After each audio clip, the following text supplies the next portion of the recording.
They say fireworks are loud enough to shake the ground, but no one tells you they're loud enough to hide a scream. On July 4th, the sky lights up, and people stop paying attention, and that's exactly when something came for me, not once, but twice. In two different cities, and I think it's still out there. That night in Ohio, I was living alone just outside of Cleveland, quiet neighborhood, lots of older folks, felt safe. The kind of place where people wave from their porch but don't ask questions. It was the 4th of July. The whole block was alive, smoke from grills in the air, kids running around barefoot, those little snap-pop firecrackers going off on driveways. By 9 p.m., I was home, door locked, chilling on the couch with my dog and a bowl of chips, half watching TV through the nonstop boom outside. But then something changed. The explosions outside had been going off nonstop. Until they didn't, like someone muted the world. Everything went dead silent. No fireworks. No music. Even the wind seemed to pause. I thought maybe it was curfew. Or the cops shut things down.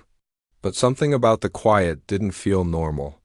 It felt to staged. That's when my dog perked up, ears sharp, eyes locked on the hallway. I followed his stare. Tap, tap, tap, a sound at my bedroom window. I froze. Done. Again, tap, like a finger. Not knocking, testing. I stood slowly, heart pounding.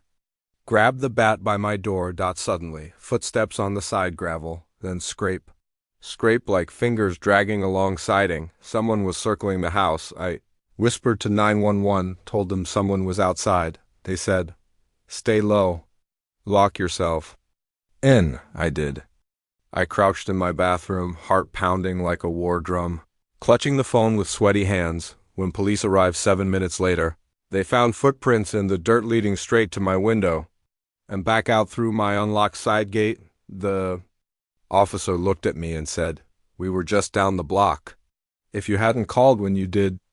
He didn't finish the sentence. Chicago shadows. I had moved to Chicago with my wife. New job, new apartment. Fresh start. It was the 4th again. We had just wrapped up a barbecue on the rooftop, and my wife headed to bed. I stayed up, scrolling on my phone, watching the skyline light up across the street. I noticed something weird. One of the row homes was completely dark. Now, that house usually had one of the best fireworks setups on the block.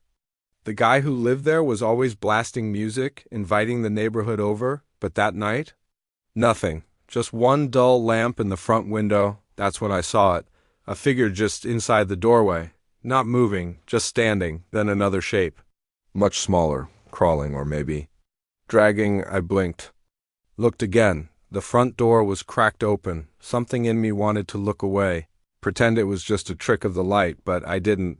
The next morning, I found out why I should have called someone. Cops were everywhere. Turns out, while the city was distracted by fireworks, someone broke into that house. 2 masked men, no prints. They tied up the family, ransacked the place, and vanished. No one heard the glass break. No one heard the screams, not over the noise, I told myself. I couldn't have known what was happening, but deep down I did. Fireworks mask more than just sound.